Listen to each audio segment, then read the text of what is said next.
FSN Radio. It's all about what's next. Go to financialsurvivalnetwork.com and sign up for your free weekly newsletter. You'll also get 3 free reports. The Financial Survival Network. It's all about what's next.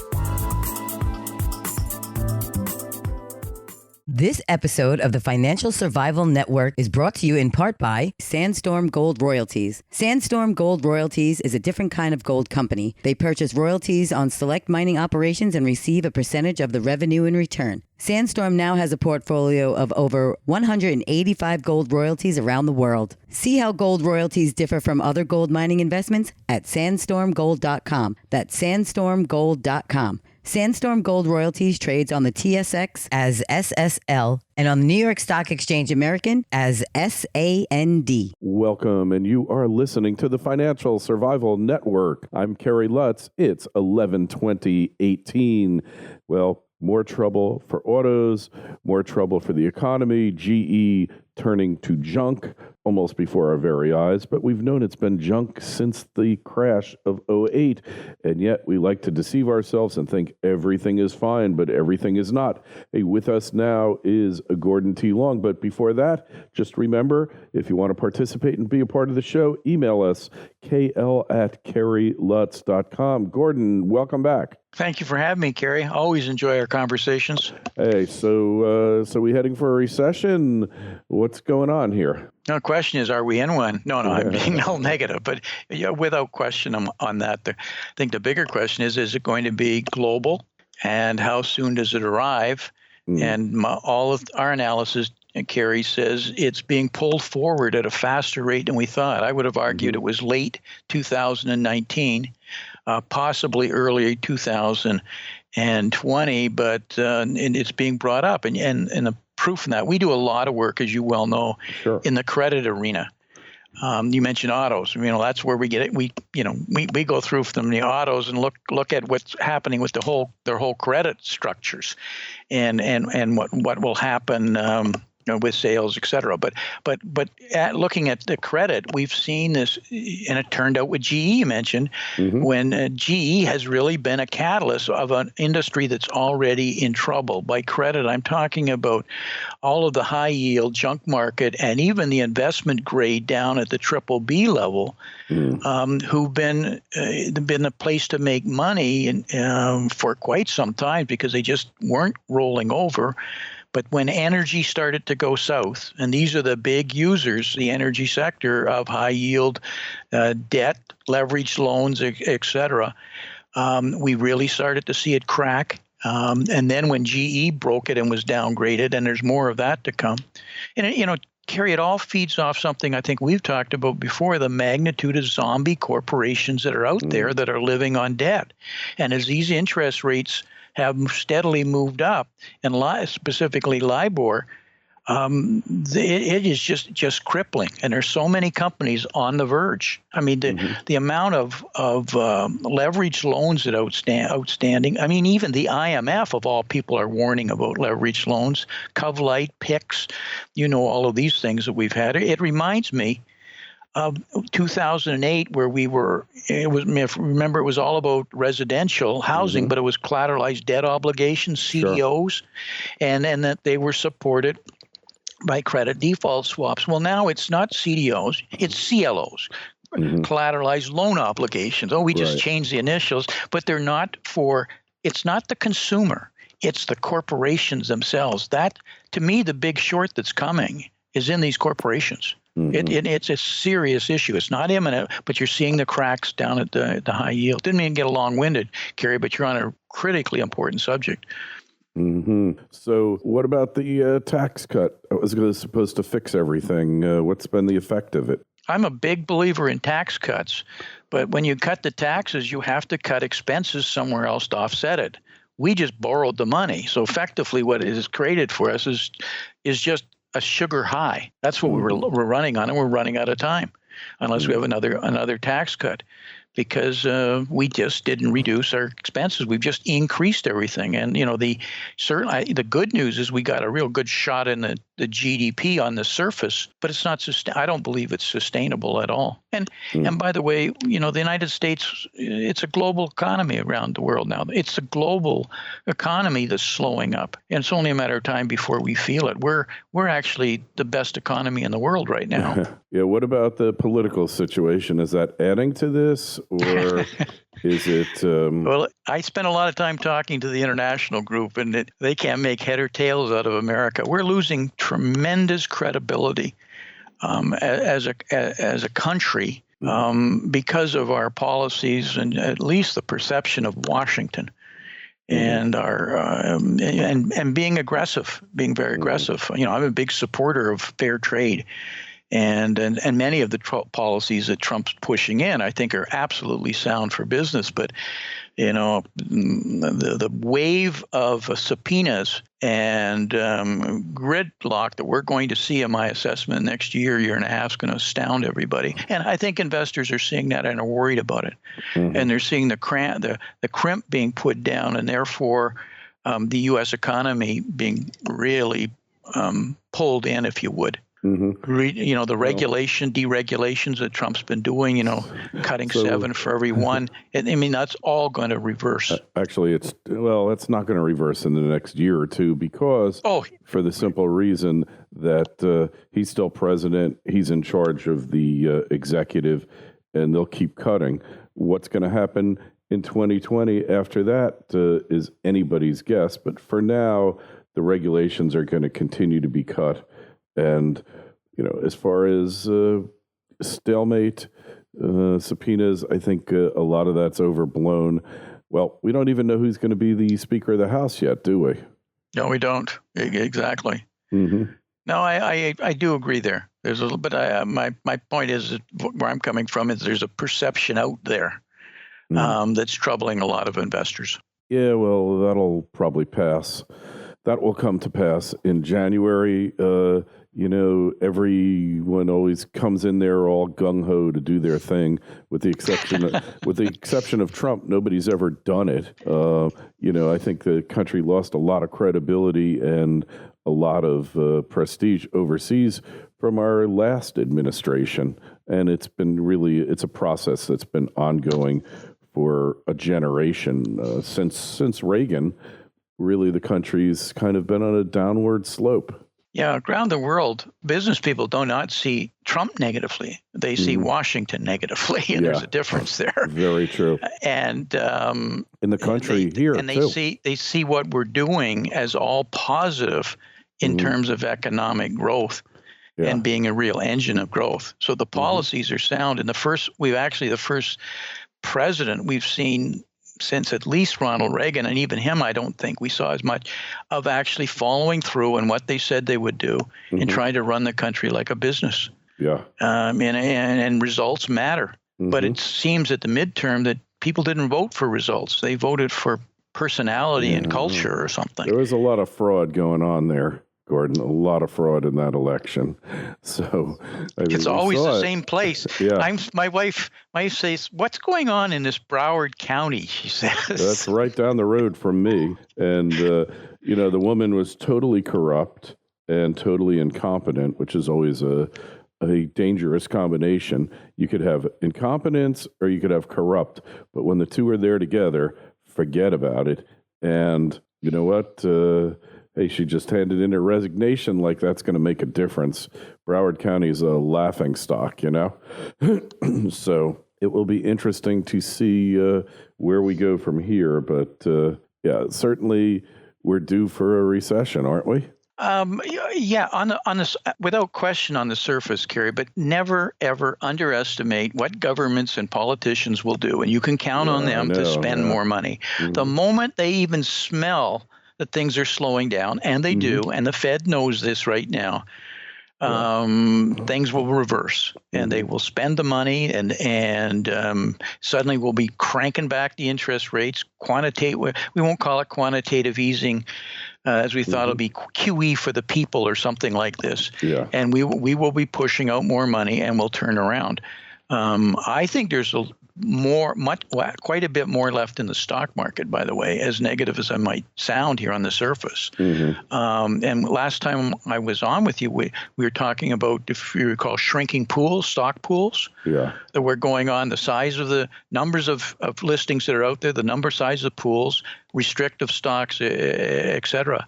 That hasn't gone away. And I see the amount of money that's still going into these companies, not into equity, into debt structures.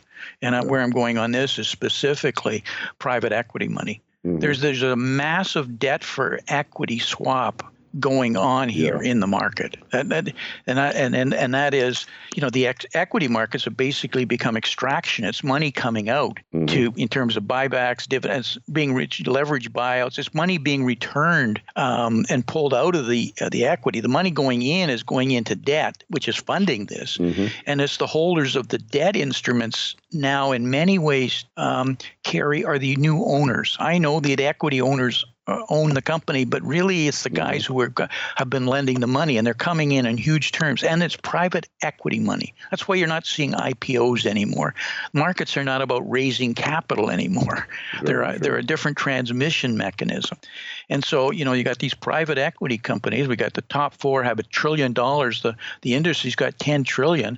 I have reliable sources saying that they now have either ownership of or control of over half of all the S&P 500, and that's a dated, it much higher.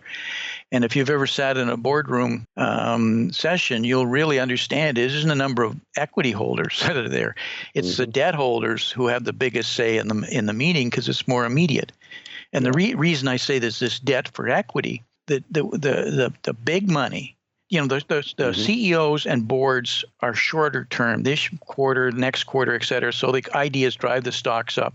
That's why you have the buybacks, the return of dividends, keep the stocks up so you're not taken over, or you can use your currency for a buyout. So we know that whole game. It's been going on.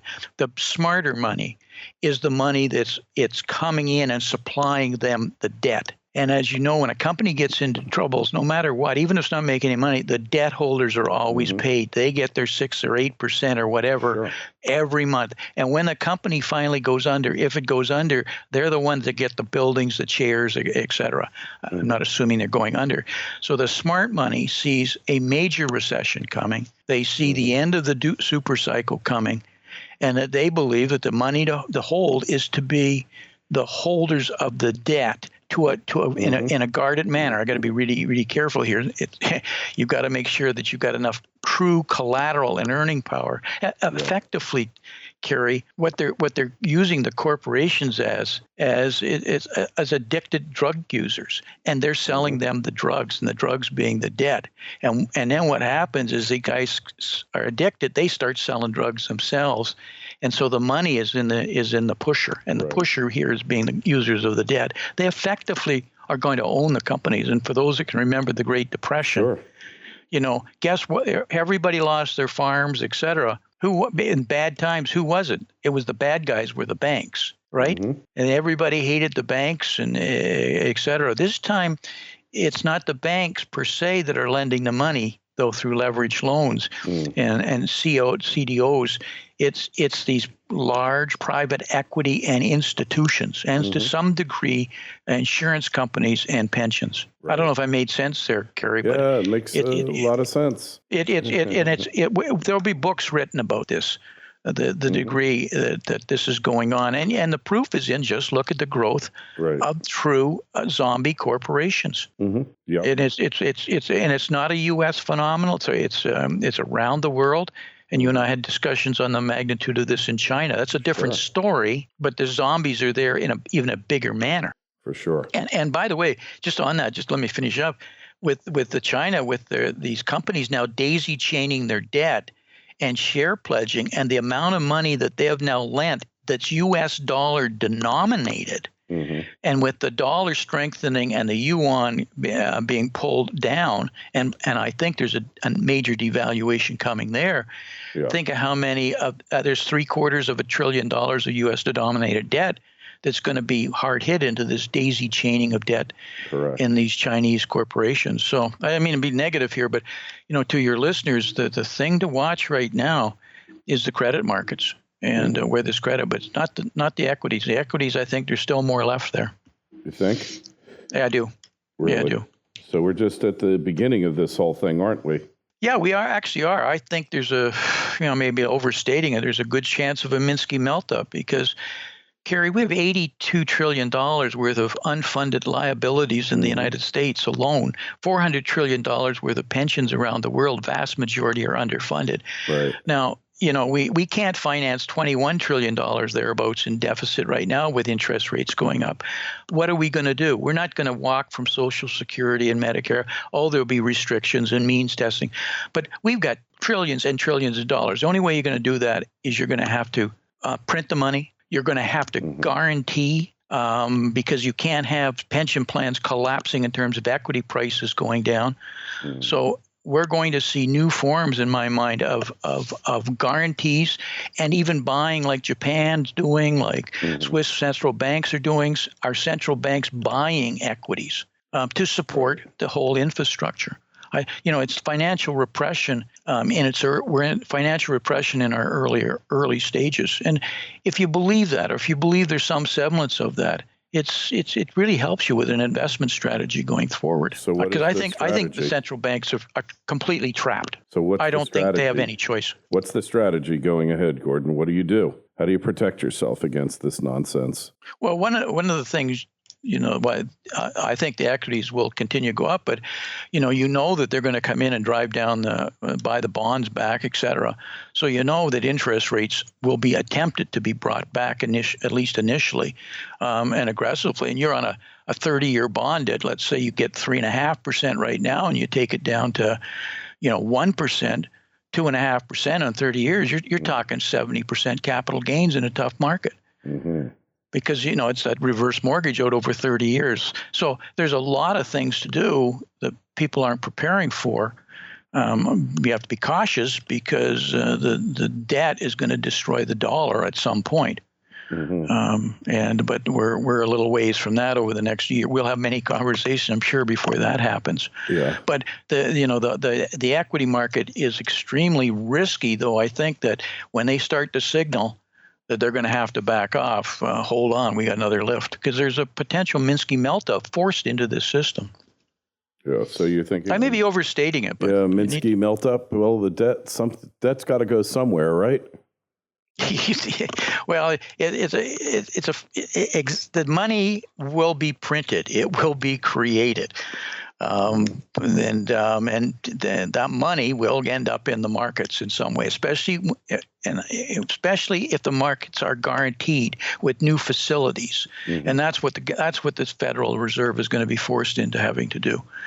It's the old Fed put, but it's a different form. It'll actually be different facilities. There's just no choice. The amount of debt is just too astounding. And it isn't just the $84 trillion in unfunded liability. The fiscal gap in the United States is $210 trillion. And that's money we've guaranteed as contingent liabilities with all these emerging market countries to get them going. Mm-hmm. They're now in trouble. That we come back as the holder of the debt, of the guarantee. So what are we going to do with that? We're not going to the world is not coming to an end. It just says that the central banks are going to be forced into doing what I'm suggesting they're going to do. As an investor, it's all about timing, right? Mm-hmm. Because there's going to be some huge swings and roundabouts. It's like right now, everybody's panicking in the stock market because it's down another 300 or 400 points today, and we've had this tough bend on it. But if you really look at the long-term charts, it's not too significant in in a long-term trend channel. And there's more downside here in the short term as we fear, and then the Fed starts to signal, and away we go again. I think that's what we'll probably see. All right. Well, interesting times ahead. Do you agree with me? Yeah, well, I see that it's just a question of how it unwinds, but it's going to unwind. I don't think there's any question about that. So how is it going to happen and when? And what will be the response of the government to this? Remember, back in 2007, then into 2008, and we had the Lehman meltdown and bankruptcy and all that. And I think in retrospect, if the powers that be had it to do over again, they would have never allowed that to happen. And the question is, will they jump the gun here now and bail everybody out rather than see what's rather than to hold people to account? That's the question, right? Oh, people won't be held to account. Yeah. I thought those days are behind us. Yeah, accountability, that's a thing of the past. Then they will come in and bail out. The question is, will the cattle be out of the barn too soon? Will the gate be left open too long? Mm-hmm. And because if they don't react, this is a global issue. The fractures and cascading could be just phenomenal, and I do believe they're aware of that. Mm-hmm. But trying to coordinate it on with these central banks is problematic. We'll see. So the volatility. The one thing you do know, volatility in 2019 is going to be with us. Yes, we know that for sure, and I do agree with you. And they'll print the money. And the market's going to bounce back. Maybe it's a melt up or a partial melt up, but they're not going to let it just go. Anyway, Gordon, hey, where do we find you these days on the web? Oh, thank you, Kerry. Yes, matasii.com, matasii.com. We do macro technical analysis and all the things we just talked about. We spend a lot of time tracking, especially the credit markets. All right. Hey, and as always, we'd love to hear from you. Email us, kl@kerrylutz.com, Twitter feed @kerrylutz, and Facebook page Financial Survival Network. Gordon, always great to speak with you. Thanks for shedding some light there. We'll talk to you again real soon. You be well. Have a great Thanksgiving, Kerry. Bye. You too there. FSN Radio. It's all about what's next. Go to financialsurvivalnetwork.com and sign up for your free weekly newsletter. You'll also get 3 free reports. The Financial Survival Network. It's all about what's next.